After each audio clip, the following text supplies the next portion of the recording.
हिंदू परंपरा के अंदर ये नवरात्रि जो प्रसंग हैं, ये तो देवी मां की उपासना के लिए थे। नवरात्रि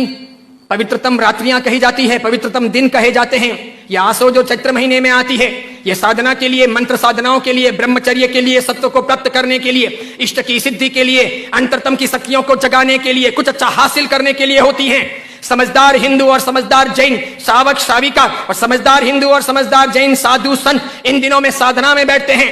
मौन रहते हैं, ब्रह्मचर्य का परिपालन करते हैं और आगे बढ़कर के शक्तियों को साधते हैं। उस जमाने में देवी माता की आरती करना, घट स्थापना करना, देवी माता को रिझाना और पुरुष एक तरफ, महिला एक तरफ, महिलाओं की जगह में, पुरुष की जगह में, देवी माता को बीच में रख करके मात्र उनके हाथ से गरबे लें और इस प्रकार उनकी भक्ति करें। यह परंपरा थी नवरात्रि की।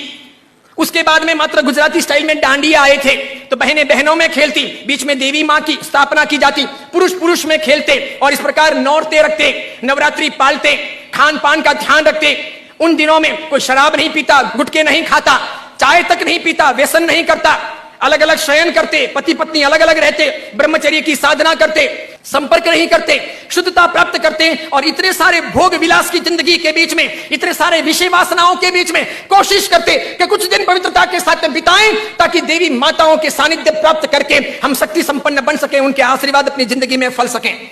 गरबे गए, फिर डिस्को आया, नाना प्रकार के धुनें आई, नाना प्रकार के गायक आए,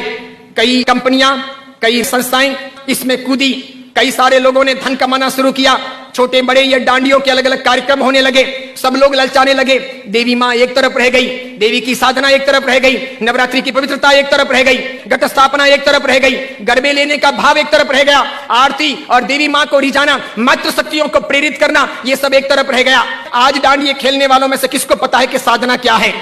ब्रह्मचर्य क्या है, ये क्यों है नवरात्रि, इसका हेतु क्या था, इसका रीजन क्या था, ये क्यों खेलनी चाहिए या नहीं खेलनी चाहिए, तो क्यों नहीं खेलनी चाहिए। मेरा ही नहीं, भारत के कई सारे अखबारों का, कई सारे समाजविदों का, कई सारी अन्य सामाजिक संस्थाओं का यह सर्वे वर्षों से रहा है, समय समय पर किया जाता रहा है कि नवरात्रि के महीने 2 महीने के बाद में जितने गर्भपात होते हैं, उतने गर्भपात बाकी के 11 महीने में नहीं होते।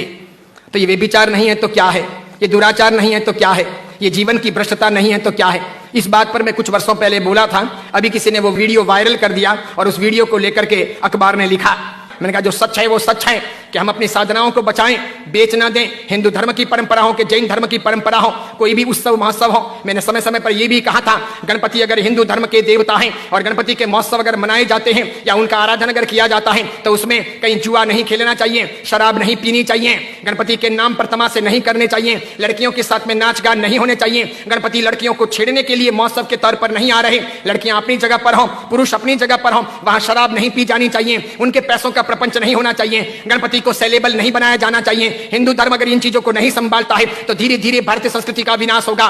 सिखों ने अपनी धर्म परंपराओं को संभाला है, मुसलमानों ने अपनी धर्म परंपराओं को संभाला है, ईसाइयों ने अपनी धर्म परंपराओं को संभाला है। उनके जो ओकेशन होते हैं वो दूसरों को इंटरफियर करने नहीं देते,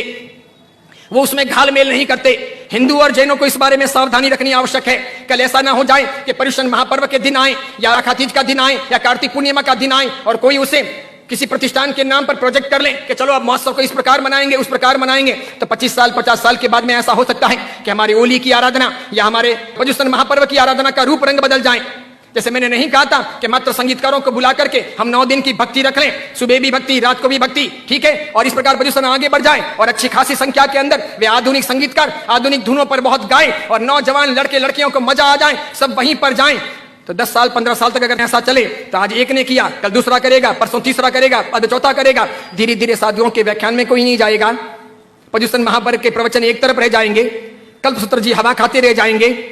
और पर्युषण का रूप बदल जाएगा। ये नहीं हो सकता, ये नहीं किया जाना चाहिए।